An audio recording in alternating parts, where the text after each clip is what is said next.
Aká je osobnosť človeka narodeného v znamení tigra?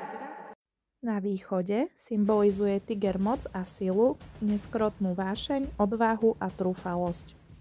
Vynúcuje si všade úctu, strach a rešpekt. Tento vášnivý bojovník je tiež uctievaný ako znamenie ochraňujúce náš domov pred tromi hlavnými pohromami – ohňom, zlodejmi a zlými duchmi. V znamení tigra sa rodia šťastní ľudia, s ktorými môžete vychádzať, pokiaľ vás nezaskočí nadmerná aktivita vychádzajúca z ich dynamickej osobnosti. Tiger dokáže vyvolávať v iných ľuďoch všetky emócie okrem nezáujmu. Stručne povedané, okuzujúci tiger je rád stredobodom pozornosti. Povahovo bezstarostný a nekľudný tiger sa obvykle nedočkavo púšťa do každej činnosti. Častokrát preto podlieha unáhleným rozhodnutiam. Len ťažko dôveruje iným a veľmi potlača svoje emócie. Keď je tiger rozrušený, potrebuje sa porozprávať. Tiger je tiež srdečný, nežný a šľachetný a čo viac, má báječný zmysel pre humor. Tiger má tiež ľudomilné sklony, má rád deti, zvieratá a všetko, čo v danú chvíľu upúta jeho pozornosť a fantáziu. Všetko, do čoho sa púšťa, robí s plným záujmom. Senzitívnejšie typy majú obvykle v mladosti sklon k bohémskému životu a niektorí z toho nevyrastú nikdy. Je to spôsobené zrejme tým, že tiger je nielen nenapraviteľný optimista, ale nie je tiež materialisticky založený a nebojí sa o svoju bezpečnosť. Vysmieva sa všetkému, čo sa mu nepáči a s čím nesúhlasí. Tiger sa proste potrebuje prejaviť a vyjadriť svoju identitu.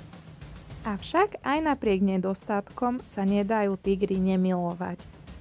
Skľúčenému a skleslému tigrovi najlepšie padne to, keď ho skritizujete. Pretože logiku v takýchto chvíľach nemá rád. Na oplátku však pre vás urobí dvakrát toľko, ako vy pre neho. Tiger vás rád vypočuje, príjme každú vašu radu, ale to neznamená, že sa podľa nej bude riadiť. Radiť takémuto človeku je ťažké. Je lepšie držať ho za ruku a počkať, až začne rozprávať sám. Potom vás objíme, poboská a pošle vás preč. Avšak, aj keď tiger zažíva akékoľvek zúfalstvo a beznádej, neverte, že je to jeho koniec. Jeho nezničiteľný duch vždy vykresá malú iskričku, ktorá je schopná zažhnúť veľký oheň. A aj keď je tiger vo svojich stresových situáciách príliš prudký a emocionálny, vie byť tiež vrelý, citlivý a má pochopenie pre druhé. Je tiež tvrdohlavý, nerozumný a sebecký.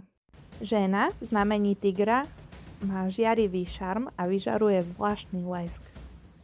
Dokáže udržiavať domáci a spoločenský život v dokonalej rovnováhe.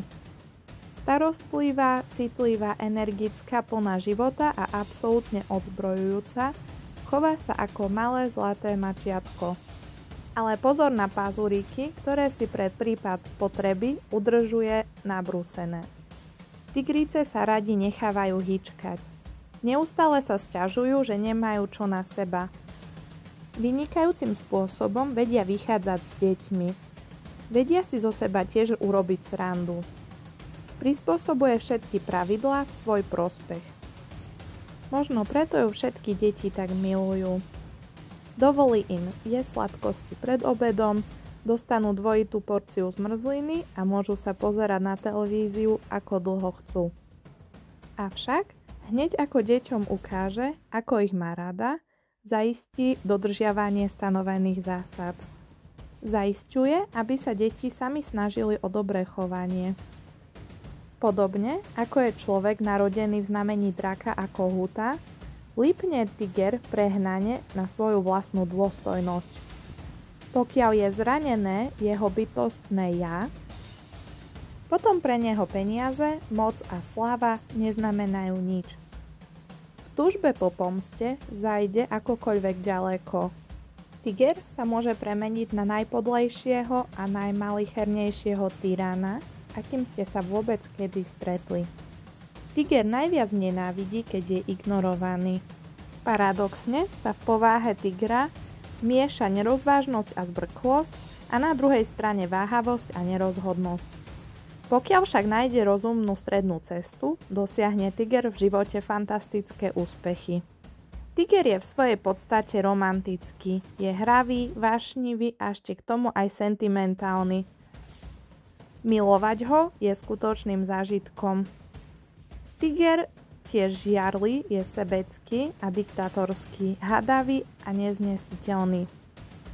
Spravidla sa im najlepšie darí v útlom detstve, kedy majú dostatok sil udržiavať na úzde svoje výbušné city.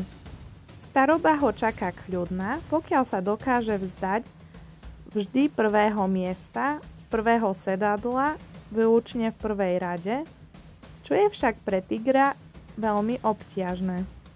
Trápia ho totiž sladko-horké nostalgické spomienky na to, čo mohol urobiť a neurobil. V celku býva život človeka narodeného v znamení tigra rozmarný, ľahkomyselný, veselý, až po okraj naplnený smiechom aj slzami. Nikdy sa však nesnažte tigrovi prejavovať súcit alebo poľutovanie. Tiger je nenapraviteľný optimista, ktorý sa vždy pružne a rýchlo spamätá a zostupuje opäť do nových rizik a bojov. Čo sa týka vzťahov, dokáže dobre žiť s prasaťom.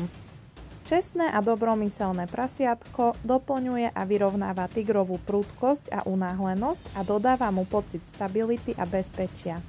Výnimočne dobre tiež vychádza s realistickým a praktickým psom. Loajálny pes je tigrovým verným druhom a dokáže ho nielen zmierniť, ale tiež s ním rozumne a logicky diskutovať. Všedný a realistický kôň môže byť pre tigra tiež dobrým partnerom. Dokážu spolu zdieľať radosť a potešenie zo života. Bystrý a chápavý kôň vycíti nebezpečenstvo o mnoho skôr ako ukvapený tiger. Ľudia narodení v roku myši, ovce, kohuta alebo tiež tigra vychádzajú s tigrom bez problémov. Pozor však pri styku s človekom v znamení bivola. Je nebezpečné útočiť na jeho autoritu.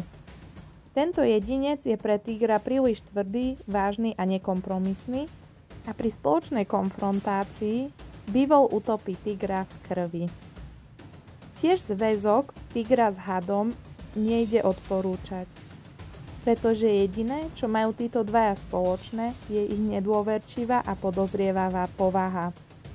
Keď je had zlovestne tichý a chladný, tiger je hlasný a nápadný. Títo dvaja nemôžu žiť v súlade a harmonii. Ale najväčším nepriateľom pre tigra je opica. Tento chytrý tvor sa nikdy neunaví a nikdy ho neprestane baviť tigra zlomyselne dráždiť a robiť si z neho posmešky.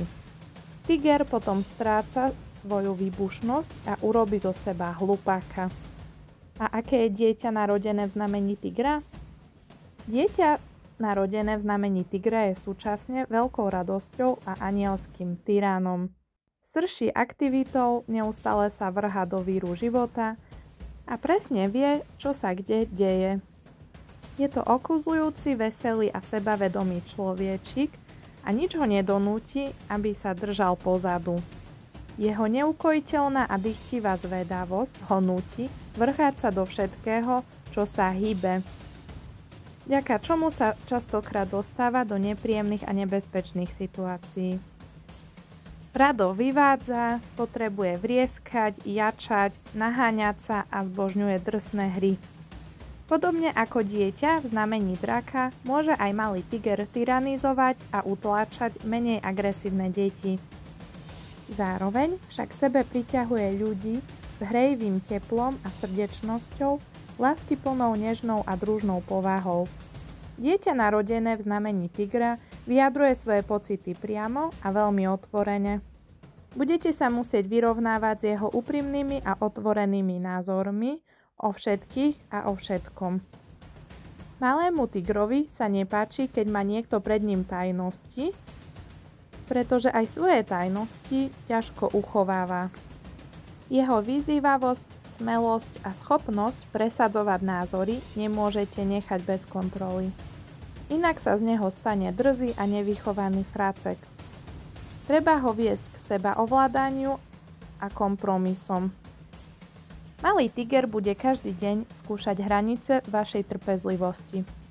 Pokiaľ viete dať takémuto dieťaťu správny podnet pre disciplinovanosť, spolu s láskou a veľkým pochopením vás odmení spontánnym chovaním.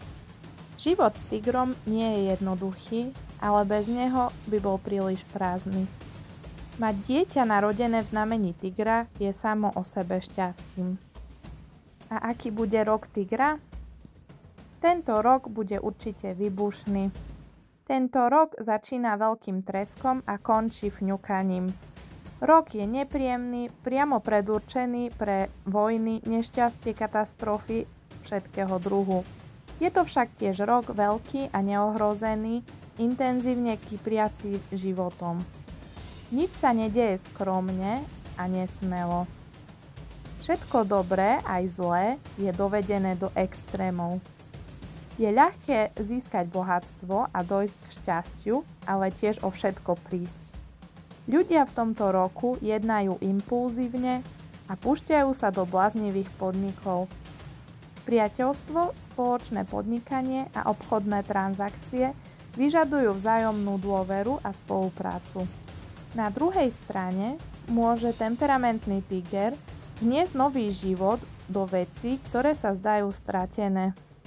Je tiež doba vhodná pre zavádzanie nezávislých zmien a k presadzovaniu nových, smelých, možno aj problematických myšlienok a nápadov.